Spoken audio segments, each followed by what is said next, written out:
Yeah. Now, for somebody who's maybe wanting to read the book, what are some of the main ideas of the book? And I know you brought 5 key points that you would definitely like to put out there for our audience. Okay. Well, first of all, the most important thing is watch me. I mean, it's a very bold statement on the cover, and I wanted it bold.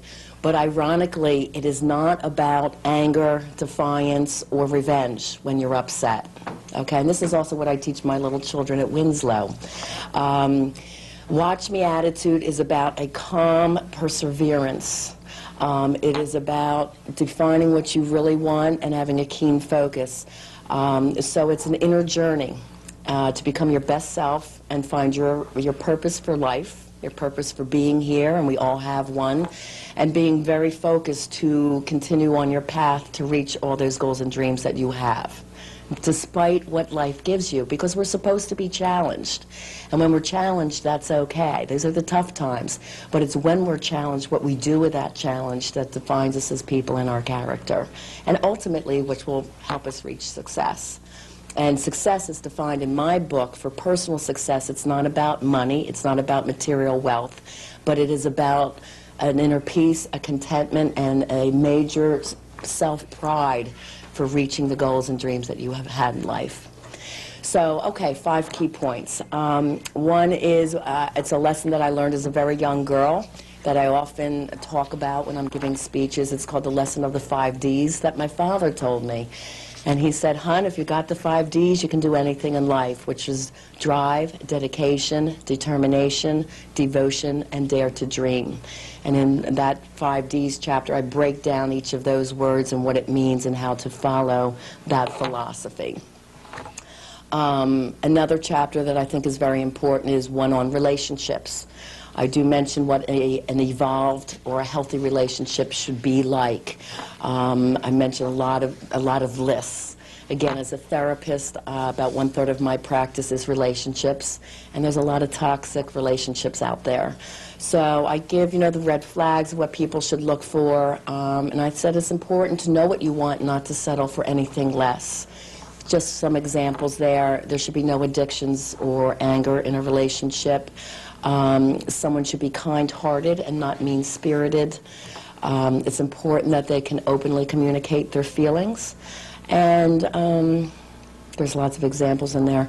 But they should be of good character, Now, also, another one of your points is setting progressive goal setting. Okay. Could you expand on that? Absolutely. That's a very important one. And this was something I always told my models and actors. If you learn anything from my school, you must set goals twice a year. One, I say, is do it New Year's Eve when everyone else does, and this is perfect timing to set your goals, everyone out there. And I always say set 3 personal goals and 3 business or school goals if you're still in school. And you should try to reach them in the next 6 months. The second time to set 6-month goals is your birthday. So if you have a holiday birthday, you're close to New Year's Eve, choose July 4th as your second set of goals. And as soon as you reach those, then you make new goals. Okay, so you have a 6-month goal, you break it down. Let's start simply. Each day you wake up to 3 things you must do that day, 3 mini goals. Okay, 3 important things you really want to do. And then that week, you should have 3 things you want to accomplish over the week. That month, what is it you want to accomplish? And in the 6 months, what do you want to accomplish? So if you reach your 6-month goals, you reward yourself with something you've wanted. So let's say Lexi, who wanted to be the pop star. Okay, that's point Z. How did she start at point A? Well, simply when she was in school, I said, okay, you want to try out for the talent show. Okay, you should do volunteer work to help others, and so you have that on your resume. You want to get a job to work that will coincide with what it is you want to do. You want to model, maybe work in a retail store. Learn to put fashion together.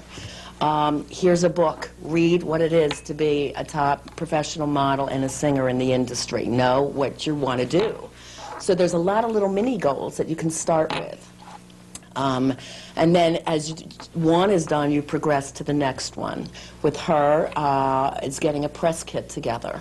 Getting professional pictures, building a talent resume, getting a demo kit. How do you get a demo kit? Well, you have to start with a singing coach and getting your best 4 to 5 songs together. So no matter what you're doing in life, well, that was her example, but if you want to be a business executive, there's also many goals for that. to reach that degree of success in life. So the book covers for all walks of life from age 12 up. And just a small example, I had a model that wanted to come and work at the agency. She was 84 years old. Well, not only did her husband laugh at her, but people are there, you know, what's she want to do this for? And her comment, after we talked about it, I said, you can do anything you want in this life. Gear up. And I was telling her about the attitude and don't let anyone put you down, and, you know, get a keen sense of focus, and you can do this. And Hildy was a wonderful lady. She was inspiring everybody in the class. And I got to tell you, she was one of my busiest book talents. She did television, she did billboards, she did print ads for senior modeling. And that falls under Real People Models. So her husband actually came in and apologized to me for laughing at her and me and saying this is a joke. Because nothing you dream is ever a joke. It's always, you know, it's important to you. You can make it happen. And that's what the message is about.